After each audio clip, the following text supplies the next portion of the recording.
શિયાળાની સિઝન શરૂ થતા અડદિયા, ગુંદર પાક જેવી વસ્તુઓ શારીરિક સ્વસ્થતા માટે અનેક લોકો ખાવામાં ઉપયોગ કરતા હોય છે. કચ્છમાં અડદિયા અને ગુંદર પાક શુદ્ધતા સાથે વાજબી ભાવે મળી રહે તે માટેના આયોજન સંસ્થા દ્વારા કરવામાં આવ્યું છે. સંસ્થા દ્વારા કારીગરો અને મહિલાઓને આવી કામગીરીથી રોજગાર પણ આપી શકે છે અને લોકોને શુદ્ધ અને વાજબી ભાવે અડદિયા અને ગુંદર પાકનું વેચાણ કરે છે. ભુજ ખાતે વાગડ 24 જૈન યુવા ગ્રુપ ભુજ સંસ્થા દ્વારા વેચાણ કેન્દ્ર ઊભું કરાયું છે. અહીં લોકોને શુદ્ધતા સાથે વાજબી ભાવે વસ્તુઓ મળી રહે છે અને અહીંના ખરીદેલા અડદિયા તેમજ ગુંદર પાક અનેક લોકો પોતાના ખાવામાં પણ ઉપયોગ કરે છે. કચ્છ બહાર વસતા કે વિદેશમાં વસતા પોતાના સગાવાલાને પણ અહીંથી મોકલે છે. અડદિયા નાસ્તા અને ભોજન તરીકે પણ પીરસવામાં આવે છે.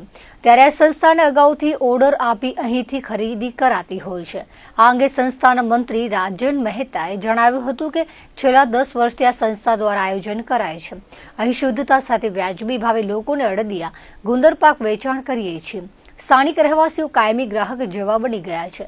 તેમજ અહીંથી ગુજરાત તેમજ ભારતના અનેક ક્ષેત્રોમાં અમારો ટેલિફોનિક સંપર્ક કરી મંગાવે છે તો અમે તેમને મોકલીએ છીએ. સાથે અમારા સંસ્થાનો ખાસ ઉદ્દેશ્ય એ છે કે ઓછા નફામાં લોકોને શુદ્ધ અને સારો ખોરાક મળે. સાથે આમાં જે પણ આવક થાય છે તે જીવદયાના કાર્યોમાં વાપરીએ છીએ. આમ પણ સંસ્થા દ્વારા અનેક લોકહિતના કાર્યો કરતા હોઈએ છીએ. ત્યારે શિયાળાના 2 માસ અને અડદિયાનું કેન્દ્ર ચલાવીએ છીએ. સાથે આવનાર કચ્છની અંદર બીજી પણ અનેક સંસ્થાઓ લોકોની શુદ્ધતા સાથે વાજબી ભાવે અડદિયા અને ગુંદર પાકોનું વેચાણ કેન્દ્ર શરૂ કરાતું હોય છે. આવા કેન્દ્રોથી લોકોને શુદ્ધતા મળે છે અને બચત પણ થાય છે. અમારી સંસ્થા લગભગ છેલ્લા 10 વર્ષથી આ અડદિયા પ્રોજેક્ટ કરી રહી છે કે 2 મહિના જે શિયાળાનો સમય હોય ત્યારે અમે અડદિયા અને ગુંદર પાકનું એક ચોખ્ખાઈ અને ગુણવત્તાને ધ્યાનમાં રાખી અને વાજબી ભાવથી લોકોને મળી રહે એ આશયથી અમે બનાવીએ છીએ અને 2 મહિનાના ટૂંકા ગાળા માટે અમે આનું જ્યારે સિઝન હોય છે ત્યારે એનું વેચાણ કરીએ છીએ. અહીંયાથી લોકો આજે 10 વર્ષથી અમે ચલાવીએ છીએ એટલે ઘણા બધા લોકો એક ફિક્સ કસ્ટમર જેવા થઈ ગયા છે.